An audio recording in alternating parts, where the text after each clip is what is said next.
Hey, this is Ricky Kennelly Cichlids. In this video, I'm going to check out this Frontosa aquarium setup, as well as some differences between two of my different type of Frontosas that I have here at the house. So stay tuned and check out this amazing video. You'll be surprised what I tell you. Let's touch base with some basic questions that I always get on my videos. Over here to the right you see some rocks over here, and they block the sponge filtration. So let's look over here. Let's look at it a little bit. Now there's some anubias that's placed around the rocks, and then down behind it you see the sponge filtration. It comes up right there. Let's get a side shot of that. So here's a side shot of the sponge filter. You can see some of the anubias from this angle as well. There's Mr. K. You see how the two lines in the middle form what could be considered a K? It's sort of like a, I don't know how to pronounce it, a fouchoir, whatever they use for other types of cichlids that the Orientals think that might have symbols of names or words. In this instance, Mr. K looks like he has a K in the middle of his body. And K is for Kennerly, so he's Mr. K. So let's look on the other side and see what we got as far as filtration. Now behind this rock is not an air stone, it's a very small sponge filter. And it has the water, the air bubbles going along the heater, so it will keep a steady temperature throughout the aquarium. Behind the rocks, you don't see the filter, or at least most of it, when you're looking at it from the front. That's how I look at it. And here's three of the small Frontosas in the aquarium. There's Mr. K. There's my albino bristlenose. There's another of my Frontosas. There's actually 5 small Frontosas in here. Now you can see that there's a cave in the back, and that's for the Mr. K, the alpha male. Also for the smaller Frontosas, for use in when they're a little stressed and hiding. There comes the 5th Frontosa out. So we have a rock in the center, rock over here, sponge filter on the left, temperature around 79 degrees. I have a couple of floating anubiases. They go a little bit better if they're attached to rocks, but they came loose and I kind of actually like them floating around. So here's Mr. K. Now I want you to see how much darker he is than the other Frontosas. Now he's the alpha male here, of course, because he's about 5 times the size of the other Frontosas in this aquarium, and he's from the Kangaroo group. Kangaroo group Frontosas that I have here at my house. And if you go over here, you'll see some Frontosas from Spiro and Toe. Those are the two, the pair that I have that produce these Frontosas. You see, I can get a little better zoom focused on them.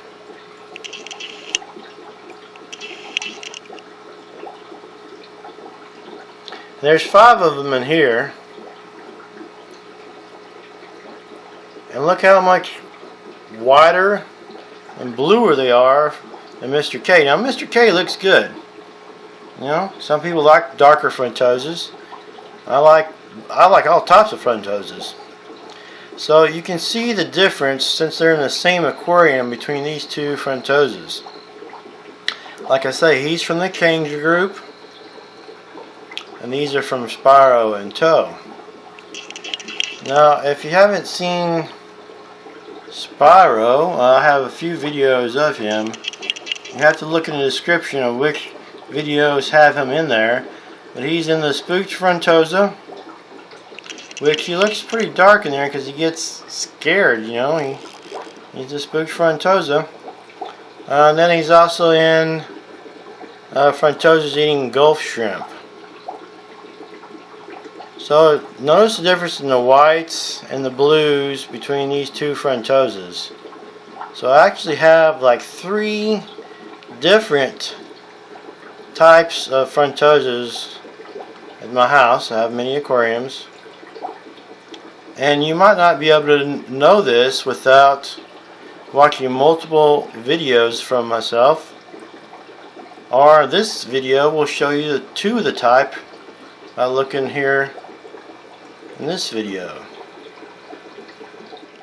Now, Mr. K will be the backup breeder for the Kanga group. So he's being kept and he's going to be growing out. But he will not be breeding with these Frontosas. At least, I couldn't change my mind. I can change my mind tomorrow. But he won't be breeding with these. These I selected specifically for how good they looked.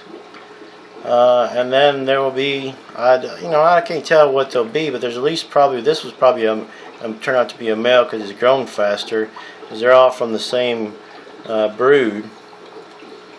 But I'm going to have another breeding group like Spyro, and eventually I'll have a Spyro colony. They're my better looking Frontosas. Now, like I say, some people like the darker Frontosas, and I actually like both. And there's also a third type like Herman's mini Frontosa colony is different as well. Some of the more common questions is what I feed my fish, and right now I'm feeding them a color pellet. It's a floating pellet. I would rather have sinking, but it's turned out for the better. It's a floating pellet, and the sponge filters don't suck the pellets up that float on the top. So they float around until they're eaten. So this floating pellet has astaxanthin in it, and it's a red algae. Has a lot of antioxidants in it. Very good for the fish to keep them healthy, and also bring out the coloration. So I'm very happy that I got the color pellets. Now, also, a lot of viewers want to see how the turbulence is on the top of the aquarium. So let's look at there. There's from the air bubbles. Not much there. Not much there. Now, some of you may know that if you've been breeding fish, that no matter if you have pure blood, wild caught, whatever type of fish you're breeding, there's going to be some different fish that comes out from different broods. It may not be as many, maybe just a few here and there, but I also have a variety that I may breed in the future. It's kind of a fat, stubby brood, and I'll be showing you that in future videos. So kind of a fat, not as long Frontosa, I may see, depending on the offspring in the future.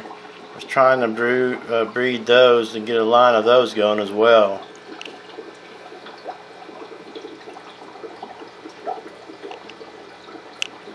Now everybody wants a close-up because most people are watching on their phone, and I understand that. I would want to watch the fish as close up as possible if all I had to see the video was on a phone. So I'm trying to do more close-ups for you so you can actually see the amazing color of these Frontosas. It's not what they're called, it's how they look. People are all obsessed with calling their Frontosas this type or that type. And a few years ago, there's very few types that were actually named. And they came up with Gibberosa, And now you've got more and more Frontosas that are named from different locations in the lake.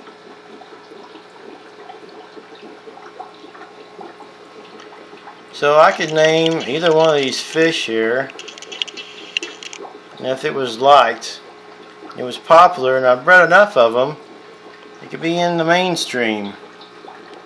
And that name could be just as popular as the popular names you see now.